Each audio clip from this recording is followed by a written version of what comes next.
شروع اللہ کے نام سے جو بڑا مہربان نہایت رحم والا ہے۔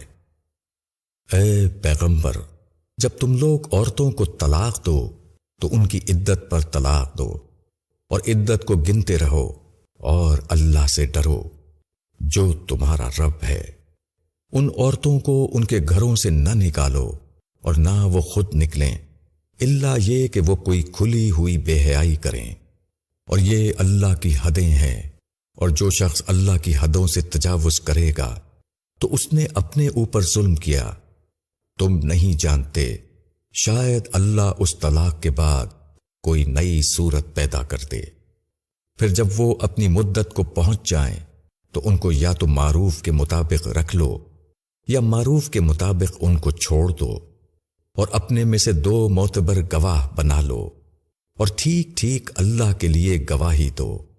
یہ اس شخص کو نصیحت کی جاتی ہے جو اللہ پر اور آخرت کے دن پر ایمان رکھتا ہو، اور جو شخص اللہ سے ڈرے گا اللہ اس کے لیے راہ نکالے گا اور اس کو وہاں سے رزق دے گا جہاں اس کا گمان بھی نہ گیا ہو، اور جو شخص اللہ پر بھروسہ کرے گا تو اللہ اس کے لیے کافی ہے۔ بے شک اللہ اپنا کام پورا کر کے رہتا ہے۔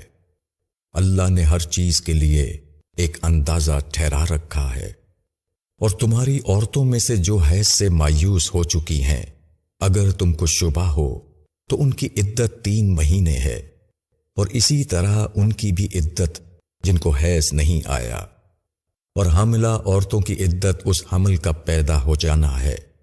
اور جو شخص اللہ سے ڈرے گا اللہ اس کے لیے اس کے کام میں آسانی کر دے گا۔ یہ اللہ کا حکم ہے جو اس نے تمہاری طرف اتارا ہے، اور جو شخص اللہ سے ڈرے گا اللہ اس کے گناہ اس سے دور کر دے گا اور اس کو بڑا اجر دے گا۔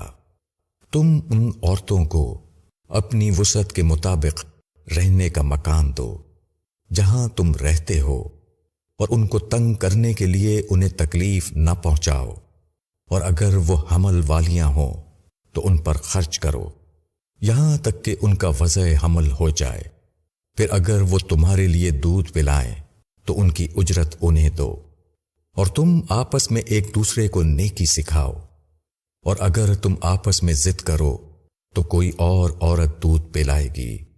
چاہیے کہ وسعت والا اپنی وسعت کے مطابق خرچ کرے، اور جس کی آمدنی کم ہو اس کو چاہیے کہ اللہ نے جتنا اس کو دیا ہے وہ اس میں سے خرچ کرے۔ اللہ کسی پر بوجھ نہیں ڈالتا مگر اتنا ہی جتنا اس کو دیا ہے۔